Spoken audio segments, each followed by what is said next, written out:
How you guys doing? Sam back with this week's fishing report for you guys. Let's start off with just about what most folks are going to be looking to do, and that's the perch fishing.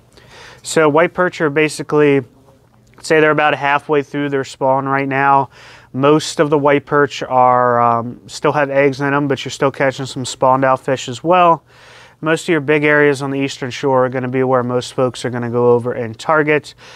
Places like Hillsborough Park, Greensboro, Red Bridges, anywhere you can get off on Tuckahoe Creek or the upper end of the chop tank is going to give you a pretty good chance at some of these fish. As far as tackle goes for them, if you're fishing an area where the current is moving a lot, you know, when you're over there at some of these areas I'm talking about, like Hillsborough and Tuckahoe, sometimes the current is really cooking through there. And in that case, a small rig on the bottom is going to give you your best bet. You can tip that with either some grass shrimp. We're getting live grass shrimp in once every few days, but we also have some vacuum sealed shrimp that work well too. Some bloodworms, just anything on the bottom. A small bottom rig, a Chesapeake sabiki is a great option to pull out this time of the year.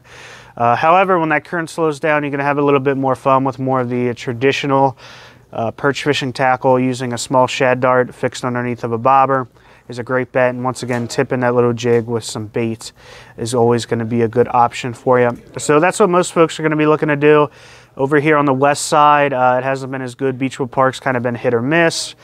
If you get there really early in the morning, I've heard some okay days over there, but you're going to run into a lot of folks out there, so be prepared to deal with some company on the water this time of the year for sure. Wason's Corner is starting to get going too, from what I hear. A great spot over locally for us, not far from here.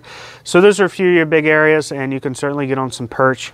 The white perch spawn usually lasts much longer than the yellow perch spawn does, just because there's more white perch. So if we have it anything like last year, it ran for 3.5, 4 weeks. So you might have a good shot, over the next week or so. So certainly get out there. As far as catfish goes, that's what a lot of folks like to do this time of the year. Any sort of cut bait on the bottom at the mouths of any of your rivers are going to be a good option. As far as shore locations go, Sandy Point can be a good option. Jonas Green is one of my favorites for shore fishing for catfish. Rig on the bottom with a circle hook with some cut bait. Cut LY is always a good bet. We've been able to get fresh in a lot this week, so good bait for you there. And then I guess we'll finish up on the striped bass. So the striped bass is it's a little bit tough, certainly a little bit tougher than it was, say, 3 weeks ago or a month ago. But you can still find some of those big fish. You're running around a lot looking for either big schools of bait in some deeper water, and you might be able to find some where hopefully those fish will push up that bait up top and you'll be able to see them on the surface. But you're looking for those, staying around the channel edges and some deeper water, throwing bigger baits, looking for those bigger fish right now.